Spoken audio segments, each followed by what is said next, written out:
Qoy sənin gecələr yuxuna gəlim. Qoy sənin gecələr yuxuna gəlim, ruhuna, toxuna gəlim.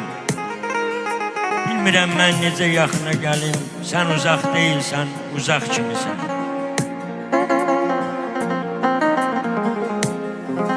Yoxluğun görsənir əslində sənin, ayrılıq var imiş qəsdində sənin. İllərin tozu var üstündə sənin, bir mıxdan asılmış papaq kimisən. Çox da ki adım var, yaz yağışıyam. Payız yarpağının çırpınışıyam. Sanki mən yıxılmış məzar daşıyam, sən mənim yanımda bulaq kimisən.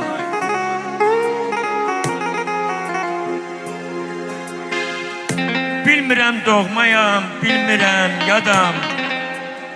Bilmirəm doğmayam, bilmirəm yadam.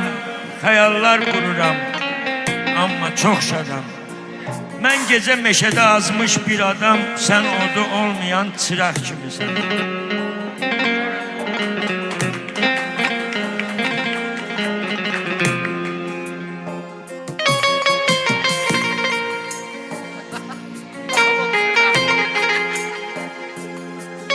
Geriyə baxırsan yol olmayanda, şeir də yazılmır hal olmayanda.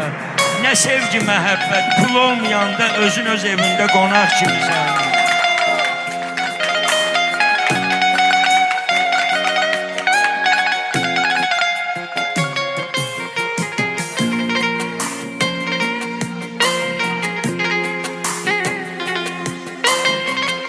Şair müğayət ol sən də özündən, ananı bir can qoyma gözündən.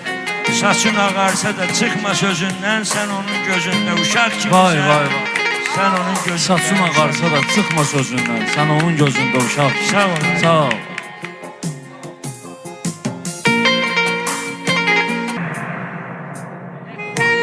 Övladın atasından şikayetinden.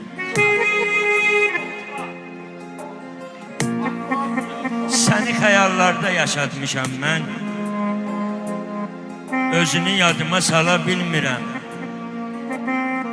Səni xəyallarda yaşatmışam mən, özünü yadıma sala bilmirəm. Bəlkə də üz-üzə gəlmişik ancaq üzünü yadıma sala bilmirəm.